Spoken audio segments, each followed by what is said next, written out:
രാഹുവിന്റെ സമയം എടുക്കുന്നത്. കണ്ടുപിടിക്കാൻ പെട്ടെന്നൊരു കാര്യമുണ്ട്. 4:30, 7:30, 3 പിന്നെ 12, 1:30, 10 നവഹേ. പിടിച്ചു വെച്ചു, എളുപ്പമാ. 4:30, 7:30, 3 പിന്നെ 12, 1:30, 10 നവഹേ. തുടങ്ങുന്ന സമയമാണ് കേട്ടോ. 4:30, 7:30, 3 ഇഹ പിന്നെ 12, 1:30, 10 നവഹേ. 9. അത് ഞായറാഴ്ചയാണ് തുടങ്ങുന്നത് കേട്ടോ. ആദ്യത്തിനാണ് തുടങ്ങുന്നത്. 4:30 രാഹു തുടങ്ങുന്നത്. തിങ്കളാഴ്ച 7:30 തുടങ്ങുന്നത്. ചൊവ്വാഴ്ച 3 മണിക്കാണ് തുടങ്ങുന്നത്. പിന്നെ ബുധനാഴ്ച 12 മണിക്കാണ് തുടങ്ങുന്നത്. വ്യാഴാഴ്ച 1:30 തുടങ്ങുന്നത്. വെള്ളിയാഴ്ച 10:30 തുടങ്ങുന്നത്. ശനിയാഴ്ച 9 മണിക്കാണ് തുടങ്ങുന്നത്. ഒന്ന് പഠിച്ചു വെച്ചാൽ മതി കേട്ടോ. 4:30, 7:30, 3 പിന്നെ 12, 1:30, 10 നവഹേ. അപ്പൊ പെട്ടെന്നുണ്ട് കൂട്ടിയെടുക്കാം കേട്ടോ. അപ്പോ പെട്ടെന്നൊന്ന് പറയാൻ വേണ്ടിയാണ്. കിട്ടിയില്ലേ? കിട്ടിയില്ലേ? അപ്പോ ഇനിയും ഓർത്തുകൊള്ളുക, യഥാർത്ഥത്തിൽ നിങ്ങൾ ആ പറയുന്നത് തെറ്റാണ്. തെറ്റെന്ന് പറഞ്ഞാൽ നാഴികയുടെ വ്യത്യാസമാണ്. 6 മണിക്കല്ല സൂര്യോദയം, ചിലപ്പോൾ 6:15 ചിലപ്പോൾ 6:35 അതനുസരിച്ച് അങ്ങോട്ടും ഇങ്ങോട്ടും മാറ്റം വരാം. ഞാൻ ഇതൊക്കെ പറയുന്നത് എന്തിനാണെന്നറിയോ? നമ്മൾ കോമണായി അറിഞ്ഞിരിക്കേണ്ട ഒരു കാര്യമുണ്ട്. കൊച്ചു കുഞ്ഞുങ്ങളെ അതൊക്കെ പഠിക്കണം. നമ്മളൊരു ക്ലാസ്സിലേക്ക് എന്നിട്ടേ 4:30, 7:30, 3 പിന്നെ 12, 1:30, 10 നവഹേ. അപ്പോ ഒരു ക്ലാസ്സിലോട്ട് ചെന്നിട്ടേ നമ്മൾ ആദ്യം കൃതികളൊന്നും അല്ല പഠിപ്പിക്കേണ്ടത്. ഒരു കൃതി എടുത്താൽ നമ്മൾ ഇതിന് 2 വരിയൊന്ന് പഠിപ്പിച്ചാൽ മതി. അതിനകത്ത് എന്ത് ചേർത്തോണം? മക്കളെ, ഇന്ന് എന്താഴ്ചയാ, അതിനെക്കുറിച്ച് 2 വാക്ക് പറയുക. എന്നിട്ടോ ഏതൊക്കെയാണ് തിഥികൾ, ഏതൊക്കെയാ? പഞ്ചാംഗം എന്ന് പറഞ്ഞാൽ എന്തൊക്കെയുണ്ട് ഇവിടെ? നക്ഷത്രം ഉണ്ട് ഇല്ലേ? നക്ഷത്രം എത്രണ്ണ? 27 ഉള്ളൂ. നക്ഷത്രോ 27 28 ആണ്ടേ? ഉറപ്പാണോ? സംശയമാ? 27 ഉള്ളു കേട്ടോ. 27 നക്ഷത്രമേ ഉള്ളു കേട്ടോ. 27 നക്ഷത്രം ഉള്ളത് കൊണ്ടാണല്ലോ മണ്ഡലകാലം 41 കിടക്കുന്നത്. മണ്ഡലകാലം 41 വന്നാൽ അറിയാമല്ലോ അല്ലേ? അതും അറിയത്തില്ലേ? അറിയാം. 365 ഈ 27 × 12 324 കുറയ്ക്കുമ്പോൾ കിട്ടുന്ന 41 നമ്മൾ ഈ മണ്ഡലകാലം എന്ന് പറയുന്നത് കേട്ടോ. അപ്പൊ 12 രാശികൾ ഏതൊക്കെയാ?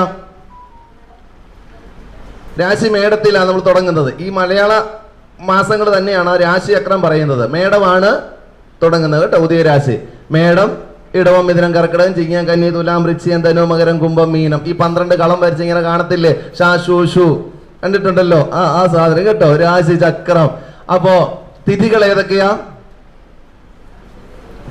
പ്രഥമ അല്ലെ? പ്രതിപദം. പ്രഥമ, ദ്വിതീയ, തൃതീയ, ചതുർത്ഥി, പഞ്ചമി, ഷഷ്ടി, സപ്തമി, അഷ്ടമി, നവമി, ദശമി, ഏകാദശി, ദ്വാദശി, ത്രയോദശി, ചതുർദശി. പഞ്ചമിയോ ചതുർദശി കഴിഞ്ഞോ?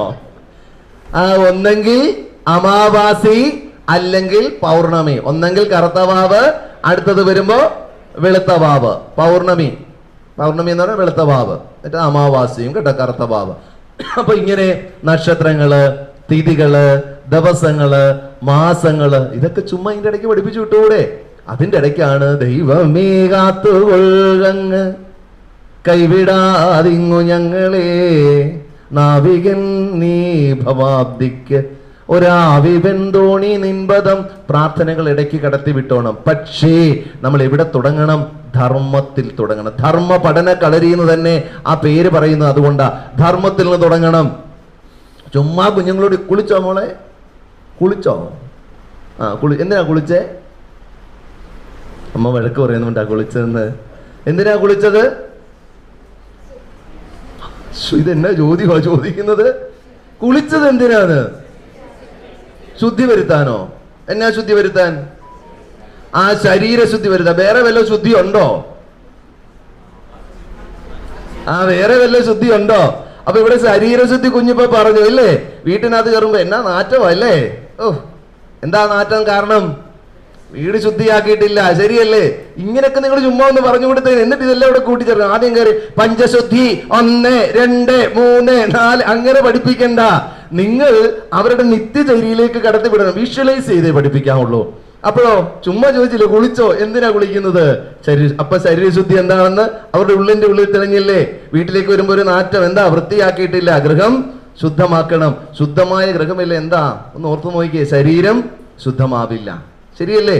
ശരീരത്തിൽ എന്തൊക്കെയുണ്ട്? ശരീരത്തിൽ എന്തുണ്ട്? ഇന്ദ്രിയങ്ങളുണ്ടല്ലേ? കാണുന്നത്, കേൾക്കുന്നത്. നമ്മൾ പറയത്തില്ലേ, അയ്യോ എനിക്ക് കാണാൻ മേല, കണ്ണ് കഴുകിയിട്ട് വന്ന് നോക്ക്, ഇല്ലേ? ഒന്ന് ഓർത്ത് നോക്കിയേ, എനിക്ക് രുചി അറിയില്ല, എനിക്ക് തൊട്ടതറിയില്ല, മണത്തതറിയില്ല, അല്ലേ? അപ്പോ ഇന്ദ്രിയങ്ങളുടെ അനുഭൂതികൾ അറിയണമെങ്കിൽ എന്ത് വേണം? ഇന്ദ്രിയ ശുദ്ധി നമുക്കുണ്ടാവണം. ഇന്ദ്രിയങ്ങളുടെ കേന്ദ്രമാണ് എന്ത്? മനസ്സ്. 5 ഇന്ദ്രിയങ്ങളുടെ അനുഭൂതികളെയും കേന്ദ്രീകരിച്ച് വെക്കുന്ന ഇടമാണ് എന്ത്? മനസ്സ്, അല്ലേ? ഇന്ദ്രിയങ്ങളിൽ നിന്ന് വരുന്നത് ശുദ്ധിയില്ലാത്ത സാധനമാണെങ്കിൽ മനസ്സ് ശുദ്ധമാകുമോ? അതാരാ അടി? രുക്മിണിയാണോ? അല്ലമ്മേ, ഞാൻ ശാരദയാ. അമ്മയുടെ ഇന്ദ്രിയം പോയി കിടക്കുക. ഏത് ഇന്ദ്രിയാ പോയി കിടക്കുന്നത്? കണ്ണിന് കാഴ്ച കുറഞ്ഞു കിടക്കുക, ശരിയല്ലേ? രുക്മിണിയെ ശാരദയും കണ്ട അമ്മയ്ക്കിപ്പോ തിരിച്ചറിയാത്ത സമയമാണ്. അമ്മയുടെ കണ്ണിന്റെ കാഴ്ച പോയി. ചിലർ പറയത്തിലേക്ക്, എന്റെ പൊന്നു മോനെ, ഈയിടെ ഞങ്ങളുടെ ചന്ദ്രൻ ചേട്ടന്റെ കാല് ദേ പൊള്ളിയിരിക്കുക. എന്നാ ചോദിച്ചാൽ പറഞ്ഞ ഷുഗർ ആയിരുന്നു, ചൂടുള്ളത് അറിഞ്ഞില്ല, ചൂടുവെള്ളത്തിൽ കാല് ചവിട്ടി പിടിച്ചതാ, കാല് പൊള്ളിപ്പോയി. കാര്യം എന്താ? നമ്മുടെ ഇല്ലേ ഇന്ദ്രിയങ്ങളെ, നമ്മുടെ സ്പർശത്തിന്റെ ശേഷി അവിടെ നഷ്ടപ്പെട്ടു പോയിരിക്കുന്നു. അപ്പൊ ഓർക്കണം, അങ്ങനെ ഇന്ദ്രിയാനുഭൂതികൾ, കാണുന്നത്, കേൾക്കുന്നത്, മണക്കുന്നത്, രുചിക്കുന്നത്. ഇതിന് ഉപ്പുണ്ടോടി, ഒന്ന് നോക്കിയടിയോ ഒച്ച, എനിക്ക് പ്രഷറാ, നമ്മൾ പറയാറില്ലേ? കാര്യം എന്താ? നമുക്ക് രുചി അറിയില്ലെന്നേ. അപ്പോ ഇന്ദ്രിയങ്ങളുടെ ശുദ്ധി എങ്കിലേ നമ്മുടെ മനസ്സ് ശുദ്ധമാവൂ. മനസ്സ് ശുദ്ധമായാലേ വായിന്ന് വരുന്ന, അയ്യോ വാ തുറക്കരുത്, കണ്ടാ നല്ല മിടിക്കുക, പക്ഷെ വാ തുറക്കരുത് എന്നാ പറയുന്നത്. കാര്യം എന്നാ? വിവരക്കേട് വായിന്ന് വരത്തുള്ളൂ. എന്താ? നല്ല അറിവില്ല, നല്ല മനസ്സ് അല്ല. അപ്പൊ ഇങ്ങനെ നമ്മൾ ഓരോന്നിനെയും വിഷ്വലൈസ് ചെയ്ത് പഠിപ്പിക്കണം. നമ്മുടെ മനസ്സിൽ തങ്ങി നിൽക്കുന്ന രീതിയിൽ കുഞ്ഞുങ്ങളെ പഠിപ്പിക്കണം. പ്രിയമുള്ളവരെ, നമ്മളുടെ ഇന്നത്തെ സാഹചര്യം കുട്ടികളെ അടിച്ചുകൊണ്ടോ കുട്ടികളെ വെറുപ്പിച്ചുകൊണ്ടോ ഈ സമൂഹവും ഈ പ്രവൃത്തികളൊന്നും നമുക്ക് നന്നാക്കാൻ പറ്റില്ല. ഒരേ ഒരു മാർഗമേ ഉള്ളൂ. സ്നേഹാത്മകമാം പാശം അതിൽ കെട്ടി അങ്ങോട്ട് വലിച്ചോ, ഇല്ലാതെ ഒരു രക്ഷയില്ല. സ്നേഹം കൊണ്ട് ബന്ധിച്ചു കൊള്ളുക. ഇവിടെ ഇരിക്കുന്ന പ്രിയമുള്ള ആത്മസഹോദരങ്ങളിൽ ജീവിച്ചിരിക്കുന്ന അമ്മമാരുള്ളവരൊന്ന് കൈപൊക്കിക്ക്. അമ്മമാരിപ്പോൾ ജീവിച്ചിരിക്കുന്നവർ കൈപൊക്കി. സന്തോഷം. അമ്മമാർ മരിച്ചു പോയിട്ടുള്ളവരൊന്ന് കൈപൊക്കിക്ക്. അതും സന്തോഷം. ഈ മരിച്ചുപോയ അമ്മമാരുടെ പാദത്തിൽ പുഷ്പവർഷിച്ച് നമസ്കരിച്ചിട്ടുള്ളവരൊന്ന് കൈപൊക്കിക്ക്. മരിച്ചു പോയപ്പോഴേ അമ്മയുടെ പാദത്തിൽ പുഷ്പമിട്ട് ഓക്കെ. ജീവിച്ചിരിക്കുന്ന അമ്മയുടെ പാദത്തിന്റെ ചുവട്ടി പുഷ്പമിട്ട് നമസ്കരിച്ചിട്ടുള്ളവരൊന്ന് കൈപൊക്കിക്ക്. ചത്തിട്ട് ചെയ്താൽ മതി, നിങ്ങൾ ചത്തിട്ട് ചെയ്താൽ മതി. എന്നിട്ടാണ് നിങ്ങൾ പറയുന്നത് മക്കളെ ബാ മക്കളെ ബാ മക്കളെ എന്ന്. എന്താ നിങ്ങൾക്ക് സ്നേഹം കിട്ടാത്ത? സമൂഹത്തിന്റെ വിപത്ത് എവിടെയാ? അപ്പൊ നമ്മൾ എന്ത് വേണം? ജീവിച്ചിരിക്കുന്ന കുഞ്ഞുങ്ങൾ അവിടെ കണ്ടോണ്ടിരിക്കട്ടെ. ഇതെന്നാമേ വല്യമ്മ ചത്തിരിക്കുകയാണോ എന്ന് ചിലപ്പം കൊച്ചു ചോദിക്കും. ഇല്ല മക്കളെ, ജീവനുള്ള അമ്മയുടെ പാദത്തിൽ പുഷ്പവിട്ട് സമർപ്പിച്ച് നമസ്കരിക്കണം. അതാണ് മാതൃപൂജ എന്ന് പറഞ്ഞുകൊണ്ട് നമ്മൾ കാണിച്ചു കൊടുത്താൽ, നമ്മൾ ഇരിക്കുമ്പോൾ നമ്മുടെ കൊച്ചെന്ത് ചെയ്യും? പൂ പറിച്ചുകൊണ്ട് വന്ന് നമ്മുടെ കാച്ചോട്ടിൽ. ഇല്ലെങ്കിൽ ഭിത്തിക്ക് കയറിയിട്ടേ നിങ്ങൾക്ക് ഈ സാധനം കിട്ടത്തുള്ളൂ. ഉറപ്പാ. ഉരുട്ടി തെക്കോട്ട് വെച്ചിട്ട് കാക്കയെ കൈകൊട്ടി വിളിച്ചിട്ട് രാമൻ കാക്കയായിട്ട് അമ്മ വരുമ്പോൾ ഞാൻ കൊടുത്തോളാം, ജീവിച്ചിരിക്കുമ്പോൾ കൊടുക്കത്തില്ല എന്ന് പറഞ്ഞിട്ട് കാര്യമില്ല. ഞാൻ പറഞ്ഞ മനസ്സിലായോ? ഇനിയും അച്ഛന്മാരോട് കൂടിയാ പറയുന്നത് കേട്ടോ. അമ്മമാർക്ക് മാത്രമല്ല ഇത്. അച്ഛന്മാര് ജീവിച്ചിരിക്കുന്നവരൊന്ന് കൈപൊക്കിക്കേ. അച്ഛന്മാര് ജീവിച്ചിരിക്കുന്നവര്, അച്ഛന്മാര് മരിച്ചിട്ടുള്ളവര് കൈപൊക്കിക്കേ. ചത്തപ്പോ അച്ഛന്റെ പാത്രത്തിൽ പുഷ്പമിട്ട് അർപ്പിച്ചല്ലോ. ജീവിച്ചിരിക്കുന്നവരുടെ ഇട്ടവരൊന്ന് കൈപൊക്കിക്കേ. അമ്മയുടെ ഇല്ല, പിന്നെ അച്ഛന്റെ കാര്യം പറയണോ? ഗതികേടാ നമുക്ക്. അപ്പൊ നമുക്ക് വേണ്ടത് നമ്മുടെ ധർമ്മ പഠനക്കളരി മാതൃകയാവണം. ധർമ്മ പഠനക്കളരി മാതൃക. എന്ത് ധർമ്മമാണ് നമ്മൾ പഠിക്കുന്നത്? ഗുരുവിന്റെ ധർമ്മം കാണാപ്പാടം പഠിച്ചിട്ട് പഠിപ്പിക്കലല്ല നമ്മുടെ ജോലി. നമ്മൾ ധർമ്മത്തെ പ്രകടമാക്കി കാണിച്ചു കൊടുക്കണം. ജീവിച്ചിരിക്കുന്ന നമ്മളുടെ മാതാപിതാക്കൾക്ക് നമുക്കൊരു പൂജ ചെയ്യണം. തയ്യാറാണോ? പ്രസാദി കേട്ടാ? എന്താ? നമ്മുടെ ജീവിച്ചിരിക്കുന്ന മാതാപിതാക്കൾക്ക് മാതൃപൂജയും പിതൃപൂജയും നമ്മുടെ ധർമ്മ പഠനക്കളരിയുടെ ആഭിമുഖ്യത്തിൽ നടത്തണം. തയ്യാറാണോ? വേണ്ടേ? വേണം. ആ കൂട്ടത്തിൽ നിങ്ങളുടെ മക്കളെ വിളിച്ചോണ്ട് വരുവാണെങ്കിൽ നിങ്ങളുടെ കാലിൽ ഇച്ചിരി പൂ കിട്ടും. ഇച്ചിരി പഞ്ചസാര നിങ്ങൾക്കും കിട്ടും കേട്ടോ, അല്ലെ ഇച്ചിരി കൽക്കണ്ട നിങ്ങൾക്കും കിട്ടും. അപ്പോ നിങ്ങളുടെ അമ്മമാരെയും അച്ഛന്മാരെയും കൂട്ടിക്കൊണ്ടുവരുക, നമുക്ക് അവിടെ വെച്ച് നടത്താം, നാമ്പടത്ത് വെച്ച് നടത്താം. ഇപ്പം നമ്മുടെ കോട്ടയം 28 കോട്ടയം ടൗൺകാർ ഇങ്ങനെ ഒന്ന് ആവശ്യപ്പെട്ടിട്ടുണ്ട് ഒരു മാതൃപൂജ. വനിതാ സംഘം ഇങ്ങനെ ഒന്ന് ആവശ്യപ്പെട്ടിട്ടുണ്ട് അല്ലേ, മാതൃപൂജയുടെ കാര്യം. അപ്പോ നമുക്ക് ധർമ്മ പഠന കേന്ദ്രമുള്ളല്ലോ, ആദ്യം നമുക്ക് എന്ത് ചെയ്യാം, അതിനേക്കാൾ മുന്നേ നമുക്ക് ചെയ്ത ഒരു മാതൃകയായി കൊടുക്കണം, വേണ്ടേ? കോട്ടയം ധർമ്മ പഠനകളുടെ ആഭിമുഖ്യത്തിൽ മാതൃപൂജ നടത്തുന്നു. അടുത്ത പ്രാവശ്യം അതായിക്കോട്ടെ. എന്താ, നമ്മുടെ മാതാപിതാക്കളെ അന്ന് കൂട്ടിക്കൊണ്ടുവരിക. നമ്മൾ ഈ അമ്മയും കൊണ്ടേ ഇപ്പൊ ഓർമ്മ സാറേ അമ്മയ്ക്ക് നടക്കാൻ മേല. ഞാൻ ചോദിക്കട്ടെ, ചത്ത് കഴിയുമ്പോ ഈ അമ്മയെ ഇരുത്താൻ വേണ്ടിയിട്ട് ചന്ദനമുട്ടിയും കൊണ്ട് കാശിയും രാമേശ്വരം പോകാൻ നിങ്ങൾക്ക് വണ്ടി വിളിക്കാവല്ലോ. ജീവിച്ചിരിക്കുന്ന അമ്മയും കൊണ്ട് ഈ നാഗമ്പടത്ത് വരെ, ചത്ത് കഴിഞ്ഞ് നാഗമ്പടത്ത് വരും. എന്തിനാണെന്നറിയാവോ? അമ്മയുടെ അസ്ഥി കൊണ്ട് കലക്കി കളഞ്ഞിട്ട് ഇരുത്താൻ കൊണ്ടുപോകാൻ വേണ്ടിയിട്ട് വരും അല്ലേ. അപ്പൊ ഇവിടെ ഇപ്പം ജീവനോടെ കൊണ്ടുവന്ന് ഇരുത്തിയിട്ട് പോ. ജീവിച്ചിരിക്കുമ്പോൾ അമ്മ ഇവിടെ വന്നിരിക്കട്ടെ, ചത്ത് കഴിഞ്ഞ് നിങ്ങൾ ഇരുത്തണ്ട, അമ്മ പറന്ന് നടന്നോട്ടെ കേട്ടോ. അപ്പോ ജീവനുള്ളപ്പോൾ നമുക്ക് ഇരുത്തി പഠിക്കാം. ഇവിടെ വന്ന് ഇരുത്തിയിട്ട് നമുക്ക് ആ അമ്മമാർക്ക് വേണ്ടി എന്നിട്ട് പറയണം, അമ്മേ ചത്ത് കഴിയുമ്പോഴും ഞാൻ ഇതുപോലെ ഇവിടെ വന്ന് ചെയ്തോളാമെന്ന് അമ്മയെ നമുക്ക് പറഞ്ഞു വിടാൻ കേട്ടോ. കാര്യം എന്താ, അമ്മ ഇപ്പൊ പ്രതീക്ഷിച്ചിരിക്കുന്ന അതാ, നാഗമ്പടത്ത് ചത്ത് കഴിയുമ്പോൾ ഒരു പൂജ കിട്ടുമെന്നാ വിചാരിച്ചിരിക്കുന്നത്. അതല്ല, ജീവിച്ചിരിക്കുമ്പോൾ നമുക്ക് ചെയ്ത് കാണിക്കാം. അങ്ങനെ ധർമ്മ പഠന കളരി ധാർമ്മിക ബോധത്തിന് മാതൃകയാകുന്ന രീതിയിൽ നമുക്ക് കുറച്ചുകൂടി നല്ല രീതിയിലാണ് പോകുന്നത്. സന്തോഷമുണ്ട്. ഞാൻ പറഞ്ഞത്, ഈ സമൂഹത്തിന്റെ ഇന്നത്തെ വിപത്തുകളെ മാറ്റിയെടുക്കത്തക്ക രീതിയിലേക്ക് നമുക്ക് എന്തായി കൊടുക്കണം, മാതൃകയായി കൊടുക്കണം.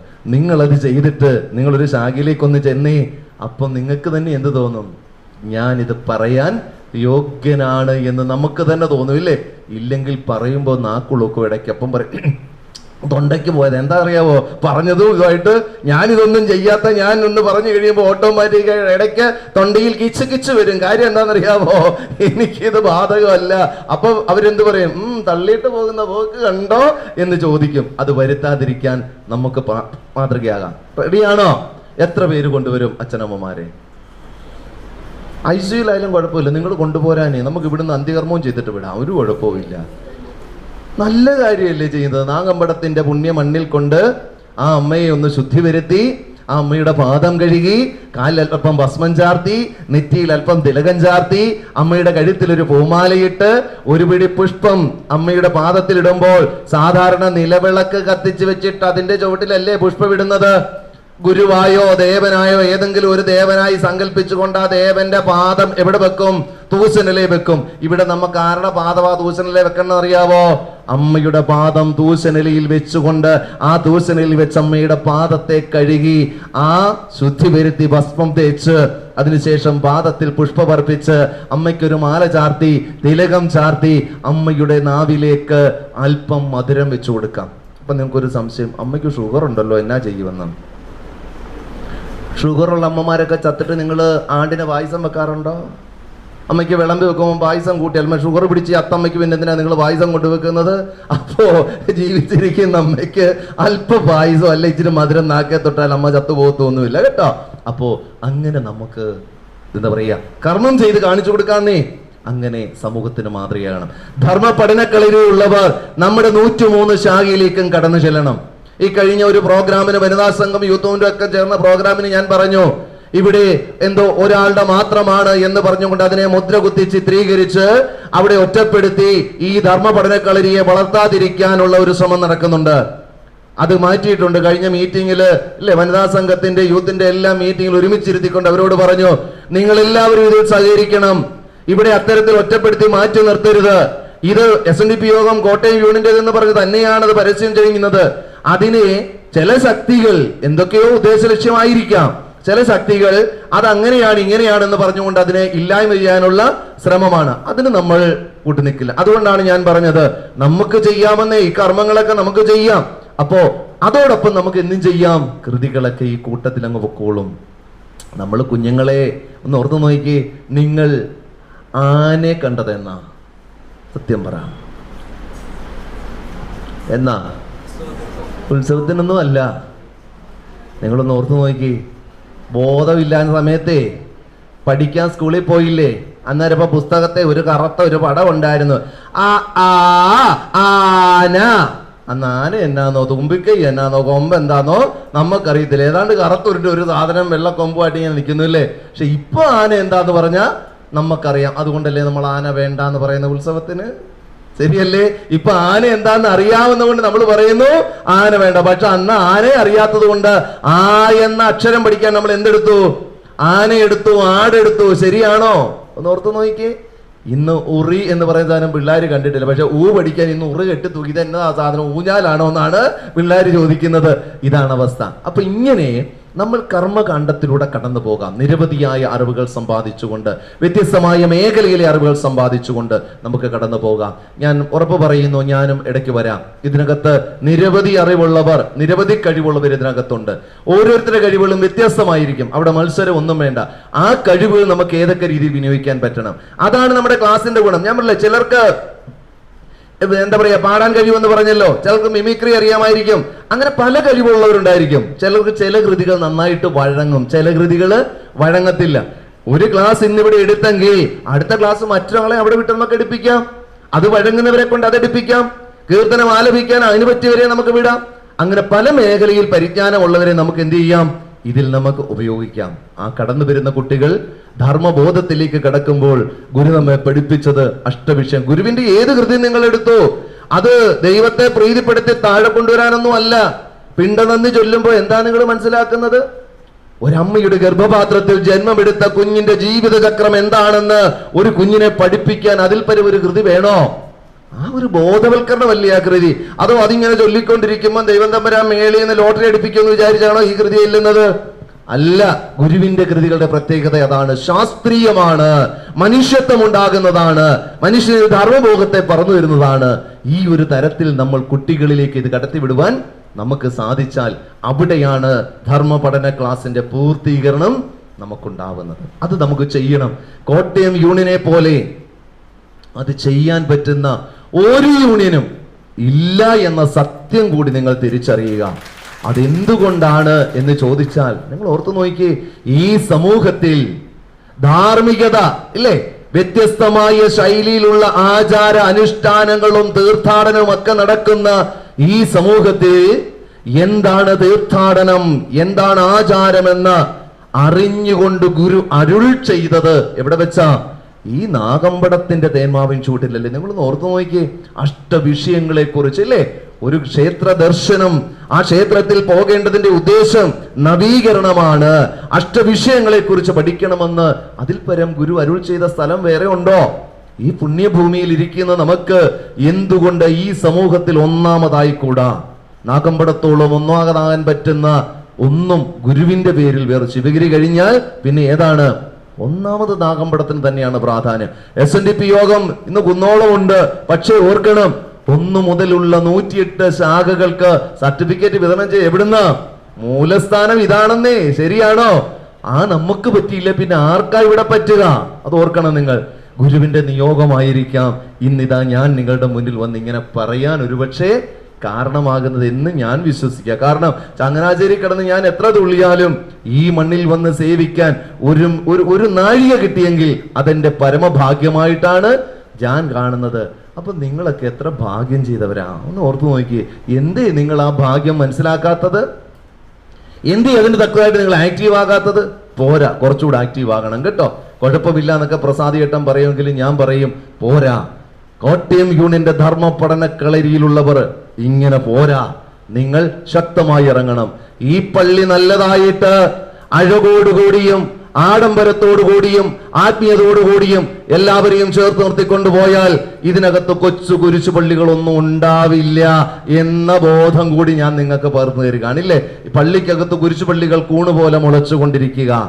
ശ്രീനാരായണ ധർമ്മ പഠന കേന്ദ്രം കോട്ടയം യൂണിയനിൽ ഇത്രത്തോളം ശക്തമായി മുന്നോട്ട് പോകുന്നു എങ്കിൽ കൂണുപോലെ ധാരാളം പഠന കേന്ദ്രങ്ങളുടെ ആവശ്യം നമുക്കില്ലല്ലോ. ഇത് മനസ്സിലാക്കിക്കൊണ്ട് എല്ലാ ശാഖകളെയും കോർത്തിണക്കിക്കൊണ്ട് വനിതാ സംഘം, യൂത്ത് മൂവ്മെന്റും മറ്റ് പോഷക സംഘങ്ങളുടെ എല്ലാം നിങ്ങളുടെ ശാഖയിലുള്ളവരെ ചേർത്ത് പിടിച്ചുകൊണ്ട് നിങ്ങൾ മുൻനിരയിൽ നിന്നുകൊണ്ട് ഇതിനെ ശക്തമായി നയിക്കണം. നമുക്ക് ചേർത്ത് കൊണ്ടുപോകണം എല്ലാവരെയും കേട്ടോ. അത് നിങ്ങൾ എനിക്ക് ആ ഒരു വാക്ക് നിങ്ങൾ എനിക്ക് തന്നാൽ മതി. കാരണം ഇത് വളരെ മാതൃകയായി ഈ സമൂഹത്തിൽ നമുക്ക് ഏറ്റവും ഉത്തുംഗ ശൃംഗം എന്ന് പറയുന്നത് പോലെ ഏറ്റവും മുകൾ തട്ടിൽ ഗുരുവിന്റെ ധർമ്മ പ്രചാരകരായി, ധർമ്മത്തെ പ്രസരിപ്പിക്കുന്നവരായി, ധർമ്മത്തിൽ അധിഷ്ഠിതമായി ജീവിക്കുന്നവരായി മാതൃകയായി മാറുവാൻ നമുക്ക് സാധിക്കും. അതിന് ഉള്ള പ്രയാണത്തിന് തുടക്കം കുറിക്കാൻ മാത്രമാണ് ഞാൻ ഇന്നിവിടെ വന്നത്. ക്ലാസ് ഒന്നും എടുത്തില്ല, ക്ലാസ് ഒക്കെ നമുക്ക് എടുക്കാം. ധർമ്മ പഠനങ്ങളുടെ ഒരു ഉദ്ദേശ ലക്ഷ്യം മാത്രമാണ് ഞാൻ പറഞ്ഞത്. ഇങ്ങനെയല്ലേ വേണ്ടത്? അല്ലേ വേണ്ടേ? വേണം. നമുക്ക് എല്ലാവരുടെ മനസ്സ് വെച്ചാൽ ഒറ്റക്കെട്ടായിട്ട് പോകരുതോ? ഒറ്റക്കെട്ടായിട്ട് പോകണം. എന്തായാലും ഈ കാര്യത്തിലൊക്കെ പ്രസാദിയേട്ടൻ വളരെ എന്തെല്ലാം പ്രതിസന്ധികളും പ്രതിബന്ധങ്ങളും ഒക്കെ ഉണ്ടാകുമ്പോഴും ഇതൊന്നും നമ്മെ തീണ്ടുകയില്ല എന്ന ഭഗവാന്റെ ആ വാക്കിനെ അനർത്ഥമാക്കിക്കൊണ്ട് വീണ്ടും ഇതാ പ്രയാണം നടത്തിക്കൊണ്ടേയിരിക്കുകയാണ്. അതങ്ങനെ തന്നെ ആവട്ടെ. ധർമ്മത്തിൽ അധിഷ്ഠിതമാണെങ്കിൽ നാം ഒന്നിനെയും ഭയക്കേണ്ടതില്ല. അതാണ് എൻ്റെയും വിശ്വാസം കേട്ടോ. അപ്പോൾ അങ്ങനെ മുന്നോട്ട് പോകാൻ സാധിക്കട്ടെ. നമുക്കെല്ലാവർക്കും ചേർന്നുകൊണ്ട് പഠനക്കളരി എത്രയും നല്ലതായി കൊണ്ടുപോകണം. അതിന് ഞാനും നിങ്ങളോടൊപ്പം ഉണ്ടാകും എന്ന് മാത്രം പറഞ്ഞുകൊണ്ട് 3:30 എനിക്ക് കാനത്തൊരു പരിപാടിയിൽ പങ്കെടുക്കേണ്ടതാണ്. അതുകൊണ്ട് എന്നെ പോകാൻ കൂടി അനുവദിക്കണം. നിങ്ങളുടെ ക്ലാസ് തുടരട്ടെ എന്ന് അഭ്യർത്ഥിച്ചുകൊണ്ട് എൻ്റെ വാക്കുകൾ ഗുരുവിൽ സമർപ്പിക്കുന്നു. നന്ദി, നമസ്കാരം.